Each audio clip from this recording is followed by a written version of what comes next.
La nouvelle psychologie est une approche qui consiste à dépasser le cadre de notre propre construction psychologique, c'est-à-dire la construction de notre personnalité.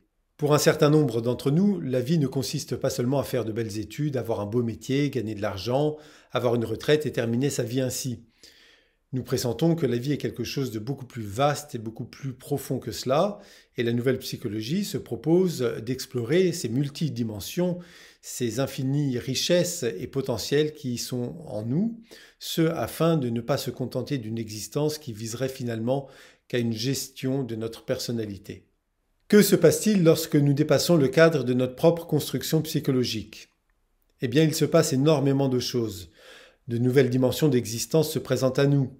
De nouveaux potentiels émergent et notre vision de la réalité est grandement modifiée, beaucoup plus riche, beaucoup plus profonde et répondant à nos aspirations véritables.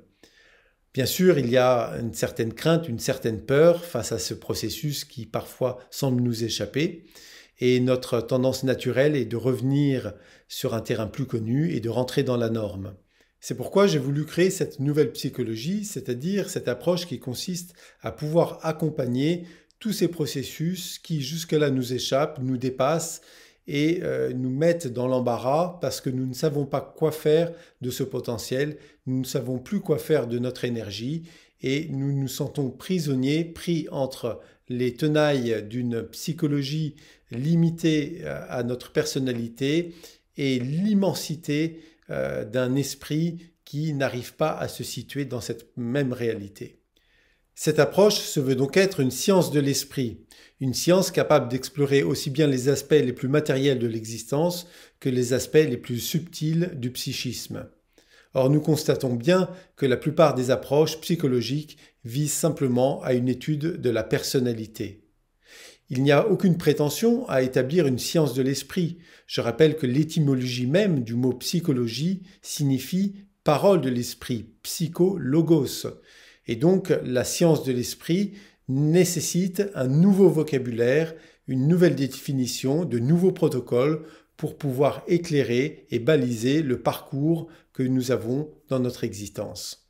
Lorsque je parle des approches psychologiques, je ne parle pas nécessairement des thérapies et des multiples aides que nous pouvons trouver ici et là pour nous accompagner dans notre cheminement. Je parle de notre rapport à la réalité.